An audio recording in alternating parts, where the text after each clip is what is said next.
भारत के इतिहास को देखें तो वो अक्सर बड़े बड़े साम्राज्यों की कहानी लगती है ना। लेकिन कई बार असली कहानी उन लड़ाइयों में छिपी होती है जो इन साम्राज्यों को बनाती हैं या फिर उन्हें हमेशा के लिए खत्म कर देती हैं। तो आज हम ऐसे ही दो संघर्षों को समझने की कोशिश करेंगे। एक जो 150 साल तक चला, एक अंदरूनी गृह युद्ध था, और दूसरा एक ऐसा बाहरी टकराव जिसने भारत का नक्शा ही बदल डाला। चलिए इन्हीं दो दिलचस्प कहानियों की गहराइयों में उतरते हैं। देखिए, इतिहास का एक बहुत सीधा सा नियम है। जब भी कोई बड़ी शक्ति गिरती है तो एक खालीपन, एक शून्य पैदा हो जाता है, और उस जगह को भरने के लिए कई छोटी छोटी ताकतों में होड़ मच जाती है। लगभग 650 ईस्वी में सम्राट हर्ष के साम्राज्य के गिरने के बाद उत्तर भारत में बिल्कुल यही हुआ। वो एक ऐसा शून्य था जिसने सदियों तक चलने वाले संघर्ष को जन्म दिया। तो आज हम कैसे आगे बढ़ेंगे? सबसे पहले हम देखेंगे कि वो कौन सा इनाम था जिसके लिए सब लड़ रहे थे। फिर उस महान त्रिपक्षीय संघर्ष की बात करेंगे, एक नई शक्ति को उभरते हुए देखेंगे, और फिर पहुंचेंगे तराइन की उन लड़ाइयों तक जिसने सब कुछ बदल दिया। और आखिर में समझेंगे कि इन सब घटनाओं की विरासत क्या रही।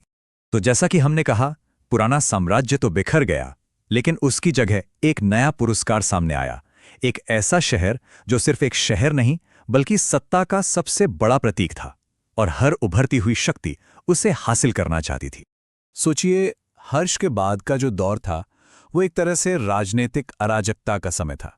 कोई एक केंद्रीय शक्ति थी ही नहीं।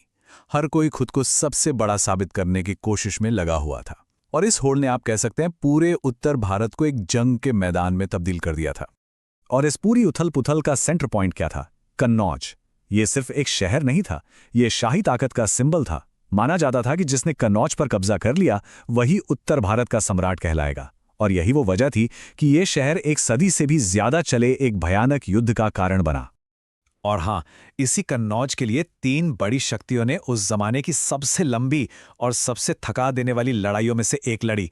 इसे ही कहते हैं महान त्रिपक्षीय संघर्ष। ये कोई 1-2 साल नहीं बल्कि लगभग 150 साल तक चला। अब इस महासंग्राम में 3 बड़े खिलाड़ी थे।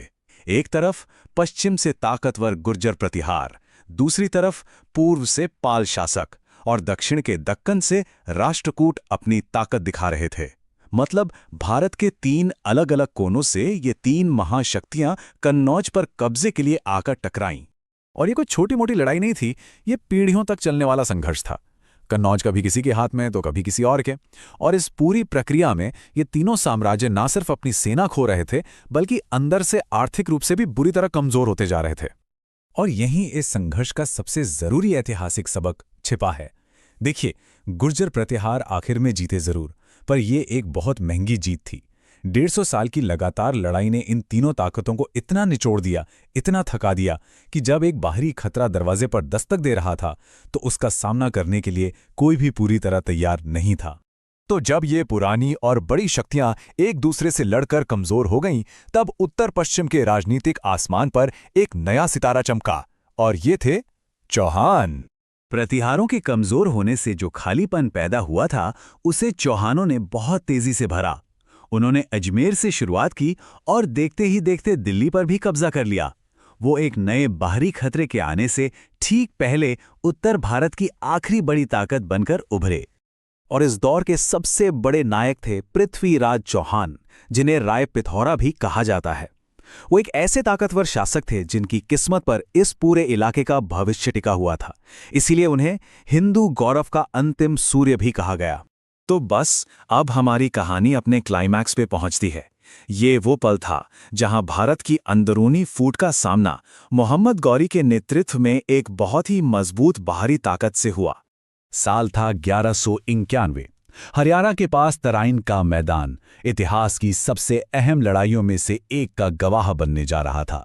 इस पहली लड़ाई में पृथ्वीराज चौहान की सेनाओं ने एक जबरदस्त और निर्णायक जीत हासिल की। मोहम्मद गौरी को मैदान छोड़कर भागना पड़ा।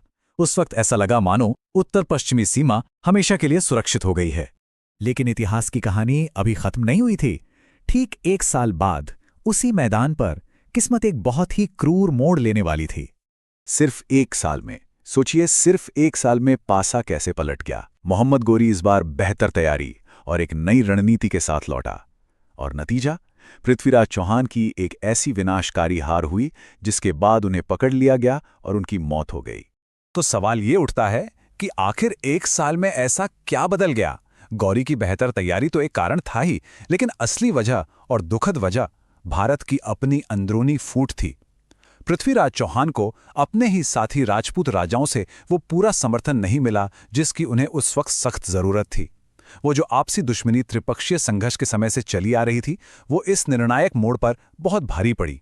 चलिए अब इन सारी घटनाओं के धागों को एक साथ जोड़ते हैं और ये समझते हैं कि तराइन की इस एक लड़ाई ने भारतीय उपमहाद्वीप का भविष्य हमेशा के लिए कैसे बदल कर रख दिया।